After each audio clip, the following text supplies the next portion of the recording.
ಮುಖ್ಯಮಂತ್ರಿ ಸಿದ್ದರಾಮಯ್ಯನವರ ವಿರುದ್ಧ ಬಿಜೆಪಿ-ಜೆಡಿಎಸ್ ಪಕ್ಷಗಳು ಇಲ್ಲಸಲ್ಲದ ಕಾನೂನುಬಾಹಿರ ಆರೋಪ ಮಾಡುವ ಮೂಲಕ ಅವರ ತೇಜೋವಧೆಗೆ ಪ್ರಯತ್ನಿಸುತ್ತಿರುವ ಹಾಗೂ ರಾಜ್ಯಪಾಲರ ಏಕಪಕ್ಷೀಯ ನಡವಳಿಗಳನ್ನು ಖಂಡಿಸಿ ಕಾಂಗ್ರೆಸ್ ಪಕ್ಷದ ಕಾರ್ಯಕರ್ತರು ಪ್ರತಿಭಟನೆ ಮಾಡಿದರು. ನಂತರ ನಗರದ ಬಸವೇಶ್ವರ ವೃತ್ತದಲ್ಲಿ ರಾಜ್ಯಪಾಲರ ಆರ್. ಅಶೋಕ, ಕುಮಾರಸ್ವಾಮಿ ಪ್ರತಿಕೃತಿಗೆ ಕಾರ್ಯಕರ್ತರು ಬೆಂಕಿ ಹಂಚಿ ಘೋಷಣೆ ಕೂಗಿ ಆಕ್ರೋಶ ವ್ಯಕ್ತಪಡಿಸಿದರು.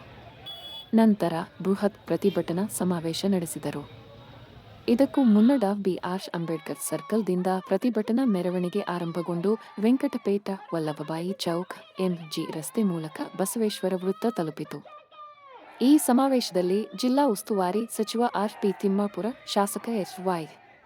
ಮೇಟಿ, ವಿಜಯಾನಂದ ಕಾಶಪ್ಪನವರ, ಭೀಮಸೇನ ಚಿಮ್ಮನಕಟ್ಟಿ, ಶ್ರೀಮತಿ ಉಮಾಶ್ರೀ, ಎಸ್. ಜಿ. ನಂಜಯ್ಯನಮಠ ಸೇರಿದಂತೆ ಎಲ್ಲ ಕಾಂಗ್ರೆಸ್ ಪಕ್ಷದ ಕಾರ್ಯಕರ್ತರು ಭಾಗವಹಿಸಿದ್ದರು.